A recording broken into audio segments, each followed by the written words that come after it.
Hi there. Today I would like to talk about the Crow Nation and delve into a major problem they're currently facing. First, I suppose it makes sense to share a bit about the Crow. The Crow Nation currently consists of approximately 11,000 members.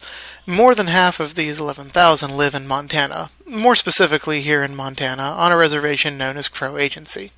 In their native language, the Crow went by the name Apsaloke, but today are generally accepted by the term Crow. Many nations have issues such as their native language dying out or obtaining federal recognition. The Crow are lucky with these issues. Roughly 80% of the Crow are fluent in Crow, and the nation has been federally recognized for quite some time. The issue that I would like to talk about is obtaining federal funding. Every year the federal government gives the Crow Nation, along with several other Native American tribes that are federally recognized, a certain amount to go toward housing construction and similar projects. This fund is enough to build a new house on the reservation. Unfortunately, there's a big homeless problem on Crow Agency. It's not uncommon to see 5, 6, or even 7 families living in a home built for one family. Requests have been made to increase the funds Crow Agency receives, but thus far this has created no change. Fortunately, a solution to this problem, or at least a step toward improvement, has recently come to the surface. A method has been found that allows for the construction of blocks to build houses from local materials.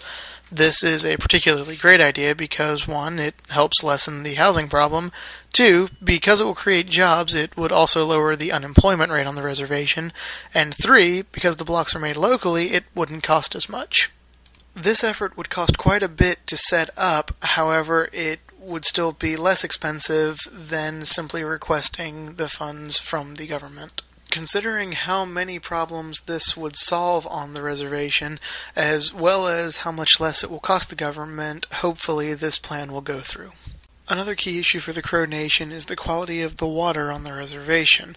The tribesmen had thought for quite some time that the water on Crow Agency was contaminated. Montana State University graduate students Mary Eggers and Crystal Richards have proven through their studies that the tribesmen's suspicions were in fact correct. Many of the residents on Crow Agency have stated that they have used rivers and wells as their main sources of drinking water and bathing water. There's no oversight or monitoring of water quality, and the contaminants in the water can result in anywhere from minor to severe health issues.